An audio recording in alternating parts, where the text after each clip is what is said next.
गौरी पुत्र गणेश भगवान की जय। श्री लक्ष्मी नारायण भगवान की जय। श्री शिवाय नमस्तुभ्यम। प्रिय भक्तजनों, आप सभी को मार्गशीर्ष मास के गुरुवार की महालक्ष्मी व्रत की हार्दिक शुभकामनाएं। मार्गशीर्ष मास के गुरुवार को महालक्ष्मी जी का व्रत रखा जाता है, उनकी पूजा की जाती है और व्रत की कथा पढ़ी अथवा सुनी जाती है। इस व्रत को करने से माता महालक्ष्मी प्रसन्न होती हैं तथा सुख शांति और धन संपत्ति प्रदान करती हैं। जो भी भक्तजन महालक्ष्मी जी का यह व्रत ना भी करें तो उन्हें व्रत की कथा अवश्य ही सुननी चाहिए। तो प्रिय भक्तजनों, आज हम इस वीडियो में माता महालक्ष्मी जी की व्रत कथा सुनेंगे। तो आप सभी भक्तजन बड़ी ही श्रद्धा, ध्यान पूर्वक और प्रसन्न चित्त मन से माता महालक्ष्मी जी की व्रत कथा को पूरा अवश्य सुनिएगा। तो सभी प्रेम से बोलिए, माता महालक्ष्मी जी की जय। श्री महालक्ष्मी माता के अनेक रूप तथा नाम है। भूतल में वे छाया, शक्ति, तृष्णा, शांति, जाति, लज्जा, श्रद्धा, कांति, वृत्ति, स्मृति, दया, तुष्टि, माता, अधिष्ठात्री एवं लक्ष्मी जी के रूप में स्थित हैं। उन्हें हम प्रणाम करते हैं। कैलाश पर्वत पर पार्वती, क्षीर सागर में सिंधु कन्या, स्वर्ग लोक में महालक्ष्मी, भूलोक में लक्ष्मी, ब्रह्मलोक में सावित्री, ग्वालों में राधिका, वृंदावन में रासेश्वरी, चंदन वन में चंद्रा, चंपक वैन में गिरजा, पद्म वन में पद्मा, मल्टी वन में मालती, कुंदन वन में कुंददंती, केतकी वन में सुशीला, कदम्ब वन में कदम माला, राज प्रसाद में राजलक्ष्मी और घर घर में गृह लक्ष्मी, इन विभिन्न नामों से पहचानी जाती हैं। प्रिय भक्तजनों, इस तरह सर्वथा चारों और सर्वभूत में सुपरिचित माता श्री महालक्ष्मी जी की यह कथा है।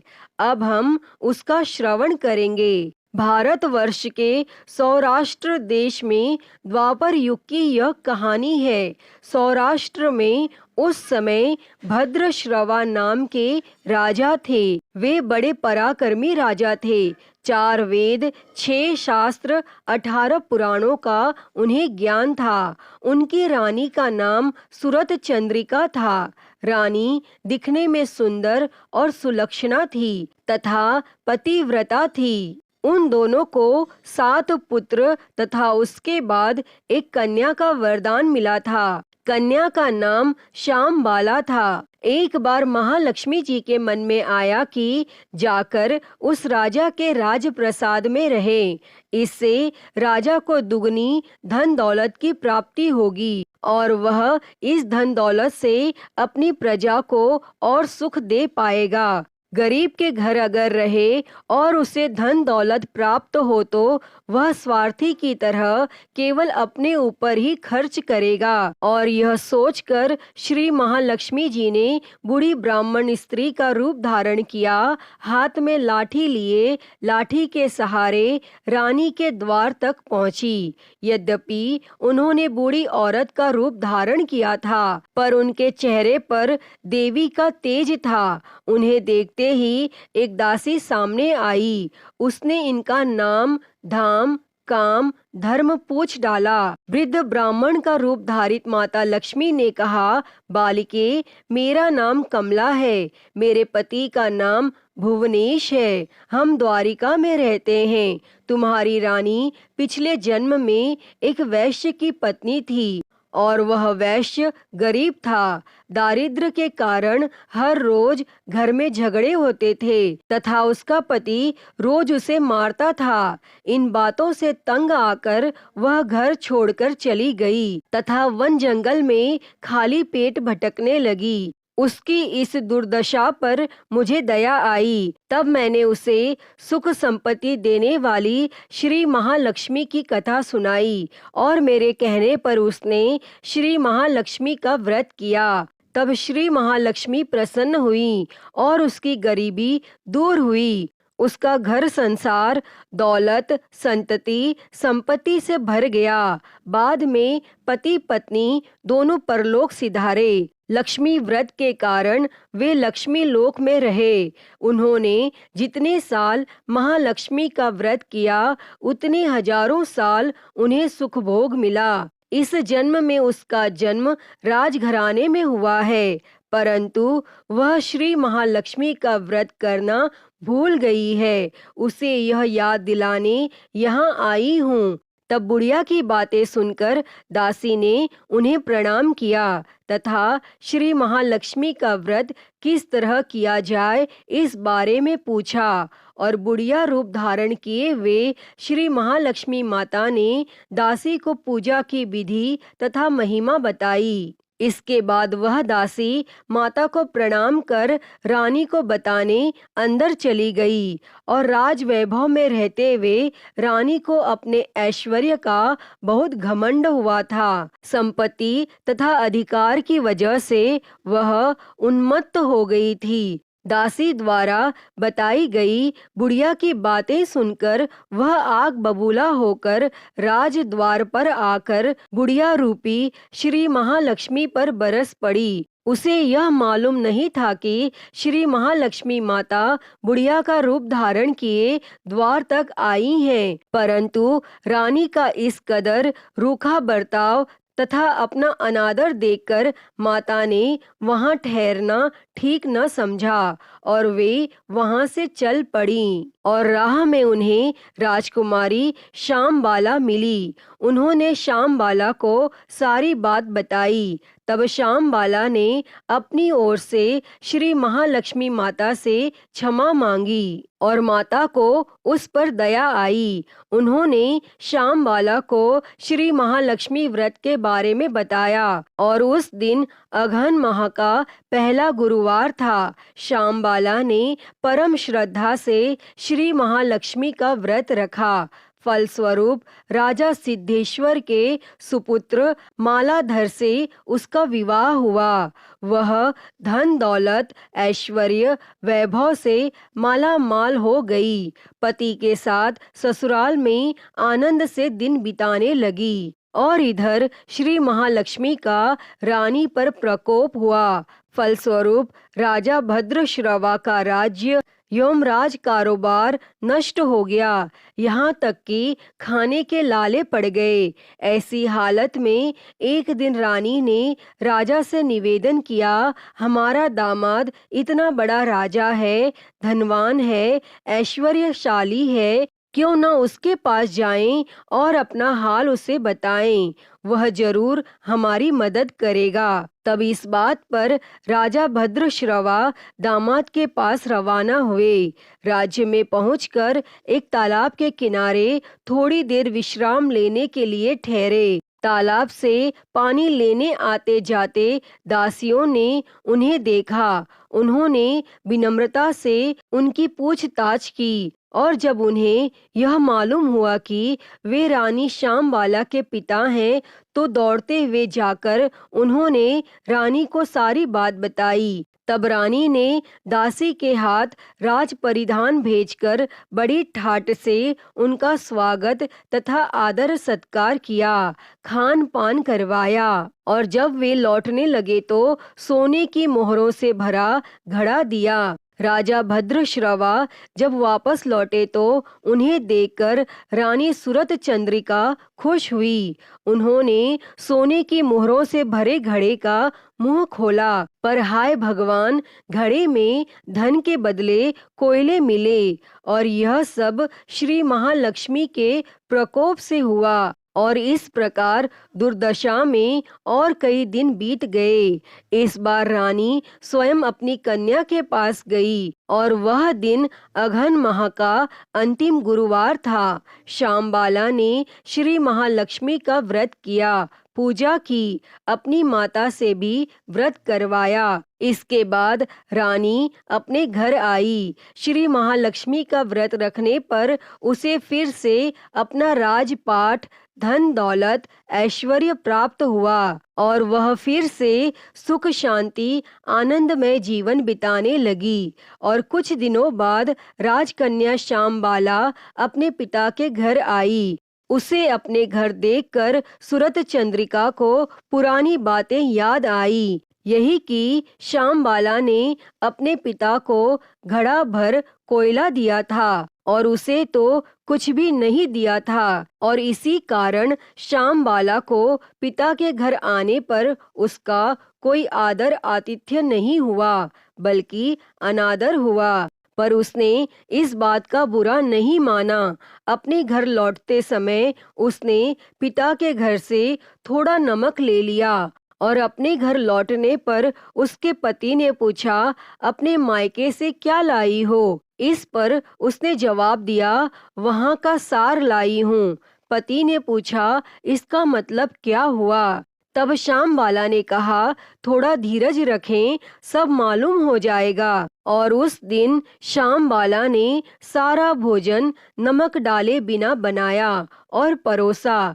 पति ने खाना चखा और सारा खाना नमक बिना था, इसलिए स्वाद नहीं आया। फिर श्यामबाला ने थाली में नमक डाला, इससे सारा भोजन स्वादिष्ट लगने लगा। तब श्यामबाला ने पति से कहा, यही है वह मायके से लाया हुआ सार। तब पति को उसकी बात सही लगी। फिर वह दोनों हंसी मजाक करते हुए भोजन करने लगे। प्रिय भक्तजनों, कहा गया है कि इस तरह जो कोई श्रद्धा भाव से श्री महालक्ष्मी की पूजा करें, उसे माता की कृपा प्राप्त होती है, सुख संपत्ति शांति प्राप्त होती है और सभी मनोकामनाएं पूरी होती हैं। परंतु यह सब प्राप्त होने पर माता की पूजा को भूलना नहीं चाहिए। हर गुरुवार को व्रत पाठ अवश्य करना चाहिए और इस तरह श्री महालक्ष्मी की महिमा भक्तों की मनोकामना पूरी करती है। अतः हे श्री माता महालक्ष्मी जी, जिस तरह आपने श्यामबाला पे कृपा की, उसी तरह आपकी इस पावन कथा को कहते, सुनते और हुंकारा भरते सभी पर सदैव करना।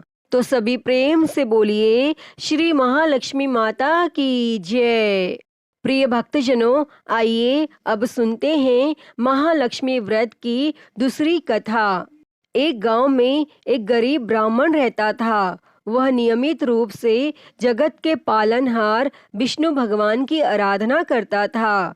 उसकी पूजा भक्ति से प्रसन्न होकर उसे भगवान श्री विष्णु ने दर्शन दिए और ब्राह्मण से वर मांगने के लिए कहा। तब ब्राह्मण ने लक्ष्मी जी का निवास अपने घर में होने की इच्छा जाहिर की। तब श्री विष्णु भगवान ने लक्ष्मी जी की प्राप्ति का मार्ग बताया। उन्होंने बताया कि मंदिर के सामने एक स्त्री आती है जो यहाँ आकर उपले थापती है। तुम उसे अपने घर आने का निमंत्रण देना, वही देवी लक्ष्मी है। और विष्णु जी ने ब्राह्मण से कहा, जब धन की देवी माँ लक्ष्मी जी तुम्हारे घर पधारें तो तुम्हारा घर धन और धान्य से भर जाएगा। और यह कहकर श्री विष्णु जी चले गए। तब अगले दिन सुबह ही वह मंदिर के सामने बैठ गया और लक्ष्मी जी उपले थापने के लिए आईं। तो ब्राह्मण ने उनसे अपने घर आने का निवेदन किया और ब्राह्मण की बात को सुनकर लक्ष्मी जी समझ गईं कि यह सब विष्णु जी के कहने से हुआ है। और लक्ष्मी जी ने ब्राह्मण से कहा कि मैं चलूंगी तुम्हारे घर, लेकिन इसके लिए पहले तुम्हें महालक्ष्मी व्रत करना होगा। 16 दिन तक व्रत करने और 16वें दिन रात्रि को चंद्रमा को अर्घ देने से तुम्हारा मनोरथ पूर्ण होगा। तब ब्राह्मण ने देवी के कहे अनुसार व्रत और पूजन किया। इसके बाद माँ देवी लक्ष्मी ने अपना वचन पूर्ण किया और मान्यता है कि उसी दिन से इस व्रत की परंपरा भी शुरू हुई थी। तो सभी प्रेम से बोलिए श्री महालक्ष्मी माता की जय। प्रिय भक्तजनों, आइए अब श्री लक्ष्मी नारायण भगवान जी की एक बड़ी ही सुंदर कहानी को सुनते हैं।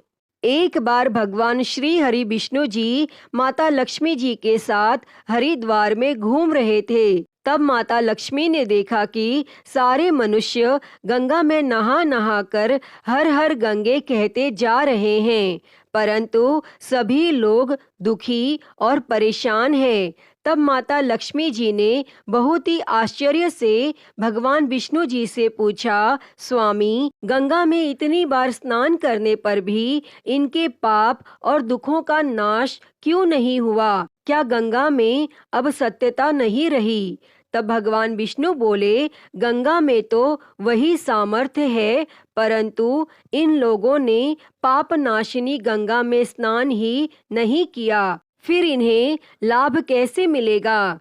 तब माता लक्ष्मी जी ने आश्चर्य से कहा कि स्नान कैसे नहीं किया? सभी तो हमारे सामने ही नहा नहा कर जा रहे हैं, अभी तक तो इनके शरीर भी नहीं सूखे हैं। तब भगवान विष्णु ने कहा, यह लोग तो केवल जल में डुबकी लगाकर ही आ रहे हैं, तुम्हें मैं कल इसका रहस्य समझाऊंगा। और दूसरे दिन बहुत जोर से बारिश होने लगी, सारी गलियां कीचड़ से भर गई। एक चौड़े रास्ते में एक बड़ा सा गड्ढा था, चारों ओर कीचड़ भरी हुई थी और भगवान विष्णु ने एक लीला रची। वे स्वयं एक बूढ़े आदमी का रूप धारण करके उस गड्ढे में जा गिरे और लक्ष्मी जी को उन्होंने समझाकर पास में बैठा दिया कि देखो, तुम लोगों को सुना सुना कर यूं पुकारती रहो कि मेरे बूढ़े पति अचानक गड्ढे में गिर पड़े हैं,